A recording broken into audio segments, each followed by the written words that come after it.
ಪ್ರಿಯರೇ, ನಾನು ನಿಮ್ಮ ಪ್ರೀತಿಯ ಫಾದರ್ ಶಾಂತಕುಮಾರ್. ಪ್ರಿಯ ಕೇಳುಗರೆ, ಈಗಾಗಲೇ ನೀವು ನಮ್ಮ ಚಾನಲನ್ನು ಸಬ್ಸ್ಕ್ರೈಬ್ ಮಾಡಿಕೊಂಡಿದ್ದರೆ ನಿಮಗೆ ಧನ್ಯವಾದಗಳು.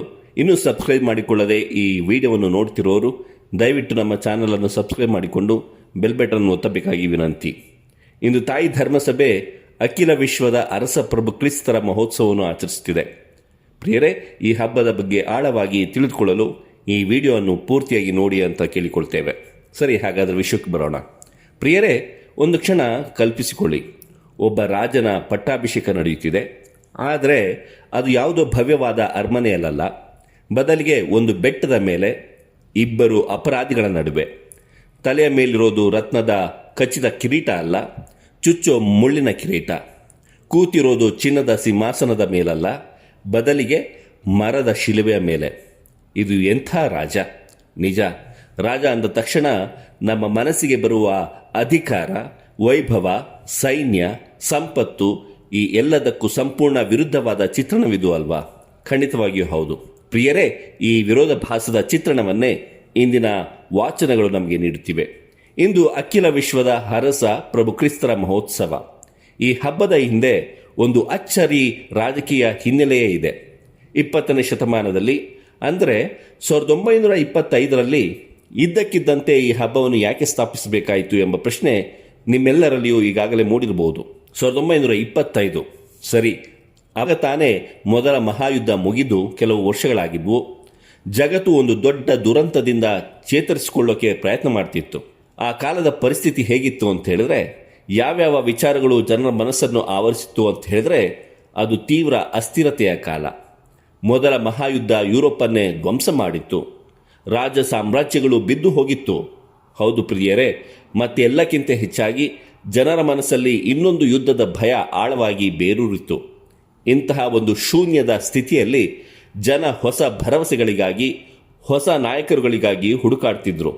ಇಂತಹ ಒಂದು ದುಸ್ಥಿತಿಯಲ್ಲಿ ಹೊಸ ಹೊಸ ರಾಜಕೀಯ ಸಿದ್ಧಾಂತಗಳು ಹುಟ್ಟಿಕೊಂಡವು.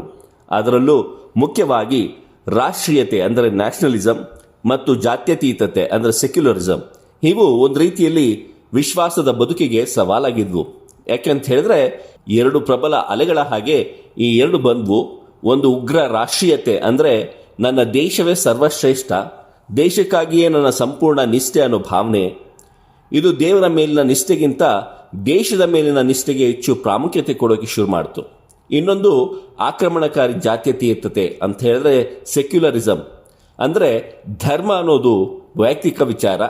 ಸಾರ್ವಜನಿಕ ಜೀವನದಲ್ಲಿ, ರಾಜಕೀಯದಲ್ಲಿ, ಕಾನೂನಿನಲ್ಲಿ ಧರ್ಮಕ್ಕೆ ಯಾವುದೇ ಜಾಗ ಇಲ್ಲ ಅನ್ನೋ ವಾದ. ಇದೆಲ್ಲದರ ಜೊತೆಗೆ ಇಟಲಿಯಲ್ಲಿ ಮುಸೊಲಿನಿಯ ಫ್ಯಾಸಿಸಂ, ರಷ್ಯಾದಲ್ಲಿ ಬೊಲೈವಿಕ್ ಕ್ರಾಂತಿ ಮತ್ತು ಜರ್ಮನಿಯಲ್ಲಿ ನಾಜಿವಾದದ ಬೀಜಗಳು ಮೊಳಕೆ ಹೊಡೆಯುತ್ತಿದ್ವು. ಹೌದು ಪ್ರಿಯರೇ, ಈ ಎಲ್ಲ ಸಿದ್ಧಾಂತಗಳಿಗೂ ಒಂದು ಸಮಾನ ಅಂಶವಿತ್ತು. ಅದೇನಂತ ಹೇಳಿದ್ರೆ, ಅವು ಸರ್ಕಾರಕ್ಕೆ ಅಥವಾ ರಾಷ್ಟ್ರಕ್ಕೆ ಸಂಪೂರ್ಣ ಪ್ರಶ್ನಾತೀತ ನಿಷ್ಠೆಯನ್ನು ಕೇಳ್ತಿತ್ತು. ಈ ಎಲ್ಲ ಕ್ರಾಂತಿಗಳು ಒಂದು ರೀತಿ ಆಧ್ಯಾತ್ಮಿಕ ಅಲ್ಲ, ಬದಲಿಗೆ ಲೌಕಿಕ ಧರ್ಮಗಳಾಗಿ ಬದಲಾದವು. ಸ್ಟಾಲಿನ್, ಮುಸೋಲಿನಿ ಅಂತ ನಾಯಕರು ತಮ್ಮನ್ನ ತಾವೇ ಅಂತಿಮ ಅಧಿಕಾರಿಗಳು ಅಂತ ಬಿಂಬಿಸಿಕೊಳ್ತಿದ್ರು. ಈ ಐತಿಹಾಸಿಕ ಬಿಕ್ಕಟ್ಟಿನ ಮಧ್ಯೆ ಪೋಪ್ 11ನೇ ಪಯಸ್ರವರು ಕ್ವಾಸ್ ರೈಮಾಸ್ ಅಂತ ಒಂದು ಸುತ್ತೋಲೆ ಹೊರಡಿಸಿ ಅಖಿಲ ವಿಶ್ವದ ಅರಸರ ಪ್ರಭು ಕ್ರಿಸ್ತರ ಮಹೋತ್ಸವವನ್ನು ಸ್ಥಾಪಿಸುತ್ತಾರೆ. ಇದು ಕೇವಲ ಒಂದು ಹೊಸ ಹಬ್ಬದ ಘೋಷಣೆ ಆಗಿರಲಿಲ್ಲ, ಅದೊಂದು ರಾಜಕೀಯ ಮತ್ತು ಆಧ್ಯಾತ್ಮಿಕ ಪ್ರತಿರೋಧದ ಕರೆಯಾಗಿತ್ತು ಪ್ರಿಯರೇ.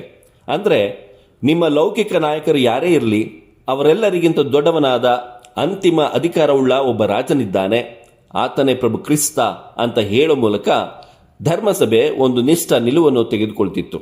ಅದಕ್ಕಿಂತಲೂ ಹೆಚ್ಚಾಗಿ ಇದು ಕೇವಲ ಪ್ರತಿರೋಧ ಆಗಿರಲಿಲ್ಲ, ಅದೊಂದು ಸಕಾರಾತ್ಮಕ ಘೋಷಣೆಯಾಗಿತ್ತು. ಅಂದರೆ ಪೋಪ್ ಅವರ ಧ್ಯೇಯ ವಾಕ್ಯವೇ ಕ್ರಿಸ್ತನ ಸಾಮ್ರಾಜ್ಯದಲ್ಲಿ ಕ್ರಿಸ್ತನ ಶಾಂತಿ. ಅವರ ವಾದ ಸರಳವಾಗಿತ್ತು. ಏನು ಅಂತ ಹೇಳಿದ್ರೆ, ಜಗತ್ತಲ್ಲಿ ಶಾಂತಿ ಬೇಕಿದ್ರೆ ಮೊದಲು ನಮ್ಮ ವೈಯಕ್ತಿಕ ಜೀವನದಲ್ಲಿ, ನಮ್ಮ ಕುಟುಂಬಗಳಲ್ಲಿ, ನಮ್ಮ ದೇಶಗಳಲ್ಲಿ ಪ್ರಭು ಕ್ರಿಸ್ತರನ್ನು ರಾಜರಾಗಿ ಸ್ವೀಕರಿಸಬೇಕು. ಯಾವಾಗ ನಾವು ಕ್ರಿಸ್ತರನ್ನು ನಮ್ಮ ಜೀವನದಿಂದ ಹೊರಗಿಡ್ತೀವೋ ಆಗ ಯುದ್ಧ, ದ್ವೇಷ, ಅರಾಜಕತೆ ತಲೆ ಎತ್ತುತ್ತೆ ಎಂಬುದಾಗಿತ್ತು.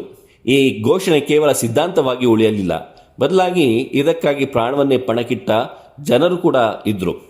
ಅದಕ್ಕೆ ಉದಾಹರಣೆಯಾಗಿ ಮೆಕ್ಸಿಕೋದ ಫಾದರ್ ಮಿಗಿಯಲ್ ಪ್ರೋ ಅವರ ಕತೆ ನಿಜಕ್ಕೂ ಮನಸ್ಸನ್ನು ಕಲಕುತ್ತೆ ಪ್ರಿಯರೇ. 1920ರ ದಶಕದಲ್ಲಿ ಮೆಕ್ಸಿಕೋದಲ್ಲಿನ ಸರ್ಕಾರ ತೀವ್ರ ಧಾರ್ಮಿಕ ವಿರೋಧಿಯಾಗಿತ್ತು. ಚರ್ಚುಗಳನ್ನು ಮುಚ್ಚಲಾಯಿತು, ಧರ್ಮಗುರುಗಳನ್ನು ಬೇಟೆಯಾಡಲಾಯಿತು. ಫಾದರ್ ಮಿಗಿಯಲ್ ಪ್ರೋ ಅವರನ್ನು ಸುಳ್ಳು ಆರೋಪದ ಮೇಲೆ ಬಂಧಿಸಿ ಯಾವುದೇ ವಿಚಾರಣೆ ಇಲ್ಲದೆ ಗುಂಡಿಕ್ಕಿ ಕೊಲ್ಲೋಕೆ ಆದೇಶ ಮಾಡಿದರು. ಸರ್ಕಾರ ಈ ಘಟನೆಯನ್ನ ಫೋಟೋ ತೆಗೆದು ಪತ್ರಿಕೆಗಳಲ್ಲಿ ಪ್ರಕಟಿಸಿ ಬೇರೆಯವರಿಗೆ ಎಚ್ಚರಿಕೆ ಕೊಡೋಕೆ ಬಯಸಿತ್ತು. ಆದರೆ ಅಲ್ಲಿ ನಡೆದಿದ್ದೇ ಬೇರೆ. ಫೈರಿಂಗ್ ಸ್ಕ್ವಾಡ್ ಮುಂದೆ ನಿಂತು ಸಾಯೋ ಕೊನೆಯ ಕ್ಷಣಗಳಲ್ಲಿ ಅವರು ತಮ್ಮ ಕೈಗಳನ್ನು ಶಿಲ್ಬೆಯ ಆಕಾರದಲ್ಲಿ ಚಾಚಿ ವಿವಾ ಕ್ರಿಸ್ಟೋರೆ ಅಂತ ಜೋರಾಗಿ ಕೂಗುತ್ತಾರೆ. ಅಂತಹ ಸಂದರ್ಭದಲ್ಲಿ ಪ್ರಾಣ ಭಯವನ್ನ ಮೀರಿ ಒಬ್ಬರ ವಿಶ್ವಾಸ, ನಂಬಿಕೆ ಅಷ್ಟೊಂದು ಪ್ರಬಲವಾಗಿರೋಕೆ ಏಕೆ ಸಾಧ್ಯ ಅಂದ್ಕೊಳ್ಬಹುದು. ಅದುವೇ ಈ ರಾಜತ್ವದ ಪರಿಕಲ್ಪನೆಯ ಶಕ್ತಿ ಅಂತ ಹೇಳ್ಬೋದು ಪ್ರಿಯರೇ. ಆ ಕೂಗು ಕೇವಲ ಒಂದು ಹಾರೈಕೆ ಆಗಿರಲಿಲ್ಲ. ಸ್ಪ್ಯಾನಿಷ್ ಭಾಷೆಯಲ್ಲಿ ವಿವಾ ಅಂತ ಹೇಳಿದ್ರೆ ಅವನು ಜೀವಂತನಾಗಿದ್ದಾನೆ ಅನ್ನೋ ಅರ್ಥನೂ ಕೊಡುತ್ತೆ. ಹಾಗಾಗಿ ನೀವು ನನ್ನನ್ನು ಕೊಲ್ಲಬಹುದು, ಆದರೆ ನನ್ನ ರಾಜ ಜೀವಂತನಾಗಿದ್ದಾನೆ ಅನ್ನೋ ಅಚಲವಾದ ವಿಶ್ವಾಸ, ನಂಬಿಕೆಯ ಘೋಷಣೆ ಅದಾಗಿತ್ತು. ದಬ್ಬಾಳಿಕೆ ಸರ್ಕಾರಕ್ಕೆ ಮುಖಾಮುಖಿಯಾಗಿ ತನ್ನ ಅಂತಿಮ ನಿಷ್ಠೆ ಈ ಭೂಮಿಯ ಅಧಿಕಾರಕ್ಕಲ್ಲ, ಬೇರೊಂದು ರಾಜ್ಯಕ್ಕೆ ಸೇರಿದು ಅಂತ ಸಾರೋ ಕೃತ್ಯವಾಗಿತ್ತು ಆ ಗುರುಗಳ ಒಂದು ಕೃತ್ಯ. ಇದು ರಾಜಕೀಯ ಮತ್ತು ಸಾಮಾಜಿಕ ಸವಾಲುಗಳಿಗೆ ಒಂದು ಆಧ್ಯಾತ್ಮಿಕ ಉತ್ತರವಾಗಿತ್ತು. ಆದರೆ ಈ ರಾಜ ಮತ್ತು ರಾಜ್ಯದ ಕಲ್ಪನೆಯೇ ವಿಚಿತ್ರವಾಗಿದೆ ಅಲ್ವೇ ಪ್ರಿಯರೇ, ಇಂದಿನ ವಾಚನಗಳು ನಮಗೆ ಇಬ್ಬರ ರಾಜರ ಚಿತ್ರಣವನ್ನ ನೀಡುತ್ತವೆ. ಒಬ್ಬರು ಹಳೆಯ ಒಡಂಬಡಿಕೆಯ ದಾವೀದ್, ಇನ್ನೊಬ್ಬರು ಹೊಸ ಒಡಂಬಡಿಕೆಯಲ್ಲಿ ನಾವು ಕಾಣುವಂತಹ ಪ್ರಭು ಯೇಸು. ಇಬ್ಬರ ನಡುವೆ ಅಜಗಜಾಂತರ ವ್ಯತ್ಯಾಸ ಇದೆ. ಹೌದು, ದಾವೀದನ ಕಥೆಯನ್ನ ನೋಡಿ. ಇಸ್ರಾಯೇಲಿನ ಎಲ್ಲ ಬುಡಕಟ್ಟುಗಳ ಹಿರಿಯರು ಒಟ್ಟಾಗಿ ಸೇರಿ ನೀನೇ ನಮ್ಮ ಅರಸನಾಗಬೇಕು ಅಂತ ದಾವೀದನನ್ನು ಕೇಳಿಕೊಳ್ತಾರೆ. ಅವನಿಗೆ ಸೈನ್ಯವಿದೆ, ಜನರ ಒಪ್ಪಿಗೆ ಇದೆ, ರಾಜಕೀಯ ಒಪ್ಪಂದವಿದೆ. ದಾವೀದನೊಬ್ಬ ಯಶಸ್ವಿ ಅಧಿಕಾರಯುತ ರಾಜ. ಆದರೆ ಲೂಕನ ಶುಭ ಸಂದೇಶಕ್ಕೆ ಬಂದರೆ ರಾಜನ ಚಿತ್ರಣ ಸಂಪೂರ್ಣ ತಲೆಕೆಳಗಾಗುತ್ತದೆ. ಇಲ್ಲಿನ ರಾಜನಿಗೆ ಪಟ್ಟಾಭಿಷೇಕ ಮಾಡೋದು ಜನರಲ್ಲ, ಸೈನಿಕರು. ಅದು ಗೌರವದಿಂದಲ್ಲ, ಅಪಹಾಸ್ಯದಿಂದ. ಹೌದು ಪ್ರಿಯರೇ, ನೀನು ಯಹೂದ್ಯರ ಅರಸನಾಗಿದ್ದರೆ ನಿನ್ನನ್ನು ನೀನೇ ರಕ್ಷಿಸಿಕೋ ಅಂತ ಅವರು ಅಣಕಿಸ್ತಾರೆ. ತಲೆ ಮೇಲೆ ಇವನು ಯಹೂದ್ಯರ ಅರಸ ಅಂತ ಒಂದು ಫಲಕನ್ನು ಕೂಡ ಹಾಕಿದ್ರು. ಅವರ ದೃಷ್ಟಿಯಲ್ಲಿ ಅದು ಅತಿ ದೊಡ್ಡ ವ್ಯಂಗ್ಯ. ರಾಜ ಅನ್ನೋ ಪದವನ್ನ ಅವಮಾನ ಮಾಡೋಕೆ ಬಳಸ್ತಾರೆ. ಆದರೆ ಅದೇ ಕ್ಷಣದಲ್ಲಿ ಅವರಿಗೆ ಅರಿವಿಲ್ಲದೆಯೇ ಒಂದು ಸತ್ಯವನ್ನ ಘೋಷಿಸುತ್ತಿದ್ದಾರೆ. ಇಲ್ಲಿಯೇ ಯೇಸು ರಾಜತ್ವ ಅನ್ನೋ ಪದದ ಅರ್ಥವನ್ನೇ ಮರು ವ್ಯಾಖ್ಯಾನಿಸೋದು, ಅಂದ್ರೆ ರೀಡಿಫೈನ್ ಮಾಡ್ತಾರೆ. ಇಲ್ಲಿ ಅಧಿಕಾರ ಅಂದ್ರೆ ದಬ್ಬಾಳಿಕೆ ಅಲ್ಲ, ಸೇವೆ. ಸಾಮ್ರಾಜ್ಯ ಅಂದ್ರೆ ಭೂಪ್ರದೇಶ ಅಲ್ಲ, ಜನರ ಹೃದಯ. ಗೆಲುವು ಅಂದ್ರೆ ಶತ್ರುವನ್ನು ಸೋಲಿಸುವುದಲ್ಲ, ಪ್ರೀತಿಸೋದು ಮತ್ತು ಕ್ಷಮಿಸೋದು. ಯೇಸುವೆ ಹೇಳ್ತಾರೆ, ನನ್ನ ರಾಜ್ಯ ಈ ಲೋಕದಲ್ಲ ಅಂತ. ಹಾಗಾದ್ರೆ ಆ ರಾಜ್ಯದ ಸ್ವರೂಪ ಹೇಗಿರಬಹುದು? ಪ್ರಭು ಕ್ರಿಸ್ತರು ಹೇಳುವಂತಹ ರಾಜ್ಯದ ಸ್ವರೂಪ ಅದೊಂದು ಸ್ಥಳ ಅಲ್ಲ. ಇಲ್ಲಿಯ ಭಾಷೆ ಒಂದು ಸೂಕ್ಷ್ಮತೆಯ ಅರ್ಥವನ್ನ ನಮಗೆ ಕೊಡುತ್ತದೆ. ರಾಜ್ಯ ಅಥವಾ ಇಂಗ್ಲಿಷ್ ಪದವಾದಂತಹ ಕಿಂಗ್ಡಮ್ ಅನ್ನೋ ಪದ ಮೂಲತಃ ಗ್ರೀಕ್ ಪದವಾದಂತಹ ಬಸಿಲೇಯ ಎಂಬ ಪದವಾಗಿದೆ. ಹೌದು, ಇಂಗ್ಲಿಷ್ನಲ್ಲಿ ಕಿಂಗ್ಡಮ್ ಅಂದ ತಕ್ಷಣ ನಮಗೆ ನಕ್ಷೆಯಲ್ಲಿ ಗುರುತಿಸಬಹುದಾದ ಒಂದು ಜಾಗ ನೆನಪಿಗೆ ಬರ್ತದೆ. ಭಾರತ ಒಂದು ದೇಶ, ಕರ್ನಾಟಕ ಒಂದು ರಾಜ್ಯ, ಈ ರೀತಿಯಾಗಿ. ಆದರೆ ಬಸಿಲೇಯ ಪದದ ಅರ್ಥ ಇದಲ್ಲ. ಅದರ ನಿಜವಾದ ಅರ್ಥ ರಾಜನ ಆಳ್ವಿಕೆ, ಸಾರ್ವಭೌಮತ್ವ ಅಥವಾ ರಾಜ್ಯಾಧಿಕಾರ. ಇದು ಒಂದು ಸ್ಥಳ ಅಲ್ಲ, ಬದಲಿಗೆ ದೇವರ ಅಧಿಕಾರವನ್ನು ಸಂತೋಷದಿಂದ ಸ್ವೀಕರಿಸುವ ಒಂದು ಸ್ಥಿತಿ. ಇದು ನಮ್ಮಲ್ಲಿರುವಂತಹ ರಾಜ ಮತ್ತು ಆತನ ಸಾಮ್ರಾಜ್ಯದ ಇಡೀ ಕಲ್ಪನೆಯನ್ನೇ ಬದಲಾಯಿಸುತ್ತದೆ. ಹಾಗಾದ್ರೆ ದೇವರ ಸಾಮ್ರಾಜ್ಯ ಸಮೀಪಿಸಿದೆ ಅಂತ ಯೇಸು ಸ್ವಾಮಿ ಹೇಳಿದಾಗ ಅದು ಯಾವುದೋ ಒಂದು ಜಾಗ ನಮ್ಮ ಹತ್ತಿರ ಬರ್ತಿದೆ ಅಂತ ಅಲ್ಲ, ಬದಲಿಗೆ ದೇವರ ಆಳ್ವಿಕೆಯನ್ನು ಒಪ್ಪಿಕೊಂಡು ಬದುಕುವ ಅವಕಾಶ ಈಗ ಇಲ್ಲಿದೆ ಅಂತ. ಅದು ಒಂದು ಸ್ಥಳಕ್ಕೆ ಹೋಗೋದಲ್ಲ, ಬದಲಿಗೆ ಒಂದು ಜೀವನ ವಿಧಾನವನ್ನು ಆಯ್ಕೆ ಮಾಡಿಕೊಳ್ಳೋದು. ನಮ್ಮ ನಿಷ್ಠೆಯನ್ನು ಒಂದು ವ್ಯವಸ್ಥೆಯಿಂದ ಇನ್ನೊಂದಕ್ಕೆ ಬದಲಾಯಿಸೋದು. ಇದೇ ಕಾರಣಕ್ಕೆ ದೈವಶಾಸ್ತ್ರಜ್ಞರು ದೇವರ ಸಾಮ್ರಾಜ್ಯ ಈಗಾಗಲೇ ಬಂದಿದೆ, ಆದರೂ ಇನ್ನೂ ಪೂರ್ಣಗೊಂಡಿಲ್ಲ ಅಂತ ನಮಗೆ ತಿಳಿಸ್ತಾರೆ. ಇದು ಸ್ವಲ್ಪ ಗೊಂದಲಮಯವಾಗಿ ಕಾಣಿಸ್ತದೆ. ಅಂದ್ರೆ God's kingdom is already but not it. ಇದನ್ನ ಹೇಗೆ ಅರ್ಥ ಮಾಡ್ಕೊಳ್ಳೋದು? ಒಂದು ಉದಾಹರಣೆ ತಗೊಳ್ಳೋಣ. ಒಬ್ಬ ರಾಜಕುಮಾರನಿಗೆ ಪಟ್ಟಾಭಿಷೇಕ ಆಗಿದೆ ಅಂದ್ಕೊಳ್ಳಿ. ಆ ಕ್ಷಣದಿಂದಲೇ ಅವನು ಅಧಿಕೃತವಾಗಿ ರಾಜ. ಅವನ ಆಳ್ವಿಕೆ ಶುರುವಾಗಿದೆ, ಸರಿ. ಸಂಪೂರ್ಣವಾಗಿ ತಲುಪೋಕೆ ಎಲ್ಲ ವ್ಯವಸ್ಥೆಗಳು ಅವನ ಆಣತಿಯಂತೆ ನಡೆಯೋಕೆ ಸಮಯ ಬೇಕಾಗುತ್ತೆ. ಹಾಗೆಯೇ ಕ್ರಿಸ್ತನ ಮೂಲಕ ದೇವರ ಆಳ್ವಿಕೆ ಈಗಾಗಲೇ ನಮ್ಮ ಮಧ್ಯೆ ಶುರುವಾಗಿದೆ. ಆದರೆ ಜಗತ್ತು ಸಂಪೂರ್ಣವಾಗಿ ಕ್ರಿಸ್ತರ ಆಳ್ವಿಕೆಗೆ ಒಳಪಡೋ ದಿನ ಭವಿಷ್ಯದಲ್ಲಿದೆ. ಪ್ರಭು ಕ್ರಿಸ್ತರ ಆಳ್ವಿಕೆಗೆ ಒಳಪಡೋ ದಿನ ಭವಿಷ್ಯದಲ್ಲಿದೆ ಎನ್ನುವಂತಹ ವಿಷಯವನ್ನ ಇನ್ನಷ್ಟು ಆಳವಾಗಿಸೋದು ಈ ಹಬ್ಬದ ದಿನಾಂಕದಲ್ಲಾದಂಥ ಬದಲಾವಣೆ. ಪ್ರಿಯರೇ, ಮೊದಲು ಇದು ಅಕ್ಟೋಬರ್ನಲ್ಲಿದ್ದು ಈಗ ನವೆಂಬರ್ನಲ್ಲಿ ಈ ಹಬ್ಬವನ್ನು ಆಚರಿಸ್ತಾ ಇದ್ದೇವೆ. ಇದು ಪೂಜಾ ವಿಧಿಯ ಕ್ಯಾಲೆಂಡರ್ನಲ್ಲಿ ಆದಂತಹ ಒಂದು ಸಣ್ಣ ಬದಲಾವಣೆ ಅಂತ ಕಾಣಿಸಬಹುದು. ಆದರೆ ಇದರ ಹಿಂದೆ ಒಂದು ದೊಡ್ಡ ದೈವಶಾಸ್ತ್ರೀಯ ಮಹತ್ವವಿದೆ. ಇದು ಬಹಳ ಮುಖ್ಯವಾದಂತಹ ಬದಲಾವಣೆ. 1925ರಲ್ಲಿ ಪೋಪ್ 11ನೇ ಪಯಸ್ ಇದನ್ನು ಸ್ಥಾಪಿಸಿದಾಗ ಹಬ್ಬದ ದಿನಾಂಕ ಅಕ್ಟೋಬರ್ ತಿಂಗಳ ಕೊನೆಯ ಭಾನುವಾರವಾಗಿತ್ತು. ಅದರ ಉದ್ದೇಶ ಸ್ಪಷ್ಟವಾಗಿತ್ತು. ಏನು ಅಂತ ಹೇಳಿದ್ರೆ, ಪ್ರಭು ಕ್ರಿಸ್ತರ ಸಾಮಾಜಿಕ ರಾಜತ್ವವನ್ನು ಅಂದರೆ ಸೋಷಿಯಲ್ ಕಿಂಗ್ಶಿಪ್ ಅನ್ನೋದನ್ನ ಒತ್ತಿ ಹೇಳೋದು. ಅಂದರೆ ಆ ಕಾಲದ ರಾಜಕೀಯ ಮತ್ತು ಸಾಮಾಜಿಕ ವ್ಯವಸ್ಥೆಗಳಿಗೆ ನೇರವಾಗಿ ಸಂದೇಶ ಕೊಡೋದು. ಏನು ಸಂದೇಶ ಕೊಡೋದು? ಮುಸೋಲಿನಿ, ಸ್ಟಾಲಿನ್ ನಿಮ್ಮ ನಾಯಕರಲ್ಲ, ಪ್ರಭು ಕ್ರಿಸ್ತರೇ ನಿಜವಾದ ರಾಜ. ನಿಮ್ಮ ಕಾನೂನುಗಳು, ನಿಮ್ಮ ಸಮಾಜ ಪ್ರಭು ಕ್ರಿಸ್ತರ ತತ್ವಗಳಿಗೆ ಅಧೀನವಾಗಿರಬೇಕು ಅಂತ ಹೇಳೋ ಹಾಗೆ. ಅಂದರೆ ಪ್ರಭು ಕ್ರಿಸ್ತರ ಈ ರಾಜತ್ವ ಈಗ ಮತ್ತು ಇಲ್ಲಿ ನಡೆಯಬೇಕಾದಂತಹ ಬದಲಾವಣೆ ಬಗ್ಗೆ ಮಾತನಾಡ್ತಿತ್ತು. ಆದರೆ 1969ರಲ್ಲಿ 2ನೇ ವ್ಯಾಟಿಕನ್ ಮಹಾ ಸಮ್ಮೇಳನದ ನಂತರ ಪೋಪ್ 6ನೇ ಪೌಲರು ಈ ಹಬ್ಬವನ್ನು ಆರಾಧನಾ ವರ್ಷದ ಕೊನೆಯ ಭಾನುವಾರಕ್ಕೆ ವರ್ಗಾಯಿಸಿದರು. ಅಂದರೆ ನವೆಂಬರ್ನ ಅಂತ್ಯಕ್ಕೆ. ಈ ಬದಲಾವಣೆ ಹಬ್ಬದ ದೃಷ್ಟಿಕೋನವನ್ನೇ ಬದಲಾಯಿಸಿತ್ತು. ಹೇಗೆ ಅಂತೀರಾ? ಆರಾಧನಾ ವರ್ಷದ ಕೊನೆಯ ಭಾನುವಾರ ಅನ್ನೋದು ಇಡೀ ವರ್ಷದ ಚಟುವಟಿಕೆಗಳ ಮುಕ್ತಾಯ ಮತ್ತು ಪರಾಕಾಷ್ಠೆಯನ್ನು ಸಂಕೇತಿಸುತ್ತದೆ. ಈ ಹೊಸ ದಿನಾಂಕ ಪ್ರಭು ಕ್ರಿಸ್ತರ ಯುಗಾಂತಿಯ ರಾಜತ್ವವನ್ನು ಅಂದರೆ ಎಸ್ಕಟಲಾಜಿಕಲ್ ಕಿಂಗ್ಶಿಪ್ ಅನ್ನು ಎತ್ತಿ ಹಿಡಿಯುತ್ತದೆ. ಅಂದರೆ ನಮ್ಮ ಗಮನವನ್ನ ಪ್ರಸ್ತುತ ರಾಜಕೀಯದಿಂದ ಇತಿಹಾಸದ ಅಂತ್ಯದ ಕಡೆಗೆ ತಿರುಗಿಸುತ್ತದೆ. ಹೌದು ಪ್ರಿಯರೇ, ಲೋಕಾಂತ್ಯದಲ್ಲಿ ಪ್ರಭು ಕ್ರಿಸ್ತರು ವೈಭವದಿಂದ ಬಂದು ಎಲ್ಲವನ್ನು ತನ್ನ ಆಳ್ವಿಕೆಗೆ ತರುವರು ಅನ್ನೋ ಭರವಸೆಯ ಮೇಲೆ ಕೇಂದ್ರೀಕರಿಸುತ್ತದೆ. ಹೀಗೆ ಮಾಡುವುದರಿಂದ ಇದು ಕೇವಲ ಒಂದು ಸಾಮಾನ್ಯ ಹಬ್ಬವಾಗಿ ಉಳಿಯಲಿಲ್ಲ, ಬದಲಿಗೆ ಇದು ಇಡೀ ಆರಾಧನಾ ವರ್ಷದ ಕಿರೀಟಪ್ರಾಯವಾದ ಆಚರಣೆ ಆಯಿತು. ಪ್ರಿಯರೇ, ನಾವು ಆಚರಿಸುವ ಎಲ್ಲ ಹಬ್ಬಗಳು, ಓದುವಂತಹ ಎಲ್ಲ ದೈನಂದಿನ ವಾಚನಗಳು ಅಂತಿಮವಾಗಿ ಈ ದಿನದಂದು ಪೂರ್ಣಗೊಳ್ಳುತ್ತದೆ. ಕಾಲ, ಇತಿಹಾಸ ಮತ್ತು ಇಡೀ ಸೃಷ್ಟಿಯ ಅಂತಿಮ ಗುರಿ ಪ್ರಭು ಕ್ರಿಸ್ತರೇ ಆಗಿದ್ದಾರೆ ಅನ್ನೋದನ್ನು ಇದು ಭವ್ಯವಾಗಿ ಸಾರುತ್ತದೆ. ಪ್ರಿಯರೇ, ನಾವು ಮತ್ತೆ ಲೂಕನ ಶುಭ ಸಂದೇಶದ ಆ ಶಿಲ್ಬೆಯ ದೃಶ್ಯಕ್ಕೆ ಹಿಂದಿರುಗೋಣ. ಯಾಕಂತ ಹೇಳಿದ್ರೆ ಇಡೀ ಹಬ್ಬದ ಅರ್ಥ ಅಲ್ಲಿ ಅಡಗಿದೆ ಅನಿಸುತ್ತೆ. ಪ್ರಭು ಯೇಸುವಿನ ಪಕ್ಕದಲ್ಲಿ 2 ಅಪರಾಧಿಗಳಿದ್ದರು. ಅವರ ನಡುವಿನ ಸಂಭಾಷಣೆ ನಿಜಕ್ಕೂ ನಾಟಕೀಯವಾಗಿದೆ. ಹೌದು, ಲೂಕರು ಅವರನ್ನ ಕಕ್ಕೂರ್ಗೋಸ್ ಅಂದರೆ ದುಷ್ಕರ್ಮಿಗಳು, ಅಪರಾಧಿಗಳು ಅಂತ ಕರೀತಾರೆ. ಆ 2ರಲ್ಲೊಬ್ಬ ಅಪರಾಧಿ ಜನಸಮೂಹದ ಅಪಹಾಸ್ಯಕ್ಕೆ ದನಿಗೂಡಿಸುತ್ತಾನೆ.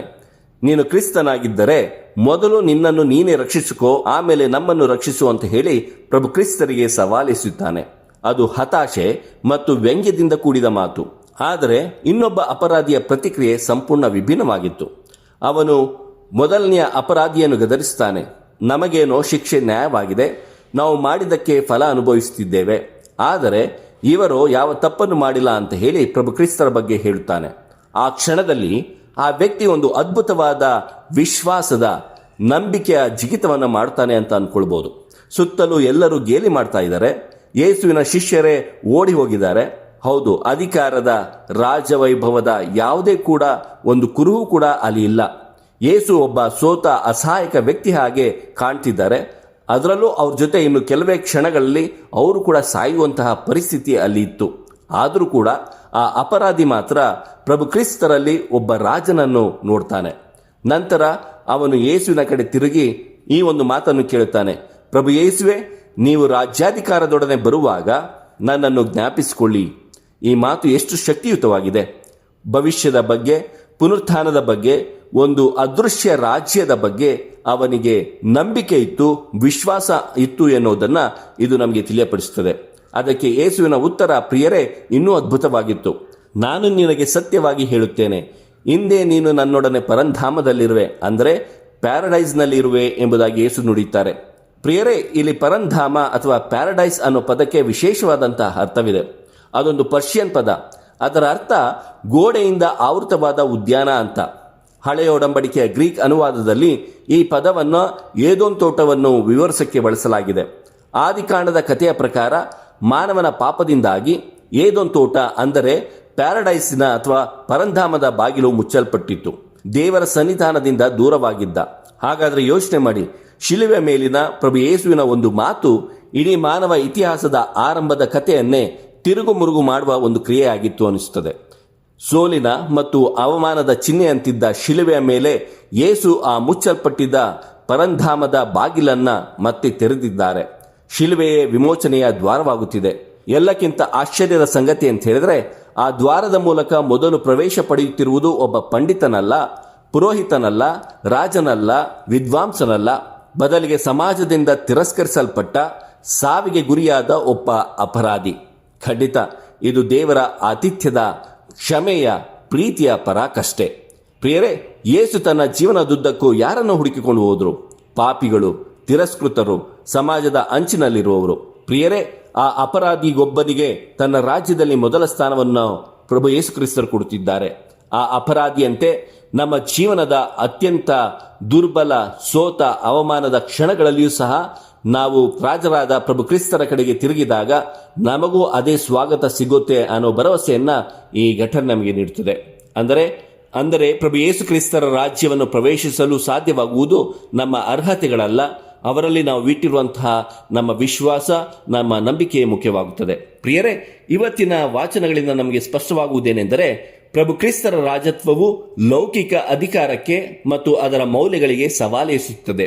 ಪ್ರಭು ಯೇಸು ಕ್ರಿಸ್ತರ ರಾಜತ್ವದ ಶಕ್ತಿ ಕತ್ತಿಯಲ್ಲ, ಸೇವೆಯಲ್ಲಿದೆ. ಅದರ ಸಿಂಹಾಸನ ಅಧಿಕಾರದ ಪೀಠವಲ್ಲ, ಶಿಲುಬೆ. ಅದರ ಕಿರೀಟ ಚಿನ್ನದಲ್ಲ, ಮುಳ್ಳಿನದು.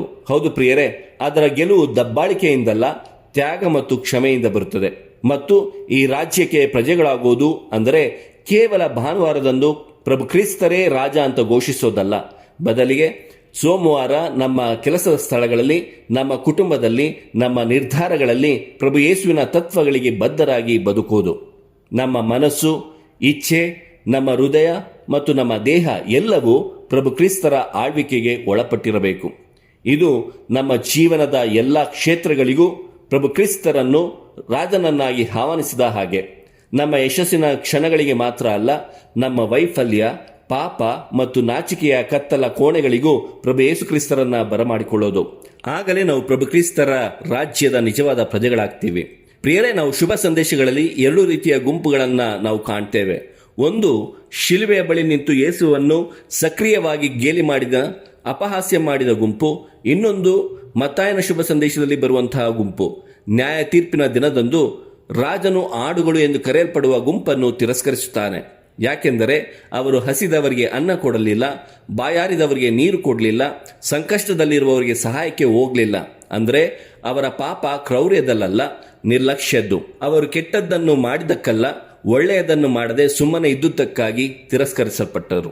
ಹಾಗಾದರೆ ಸಕ್ರಿಯವಾಗಿ ಮಾಡುವ ಅಪಹಾಸ್ಯ ಒಂದು ಪಾಪ ಎನ್ನಿಸುವುದಾದರೆ, ಸಂಕಷ್ಟದಲ್ಲಿರುವವರ ಬಗ್ಗೆ ತೋರುವ ಅಸಡ್ಡೆ ಮತ್ತು ನಿರ್ಲಕ್ಷ್ಯವೇ ಅದಕ್ಕಿಂತ ಮಿಗಿಲಾದಂತಹ ದೊಡ್ಡ ಮಹಾಪಾಪವಲ್ಲವೇ?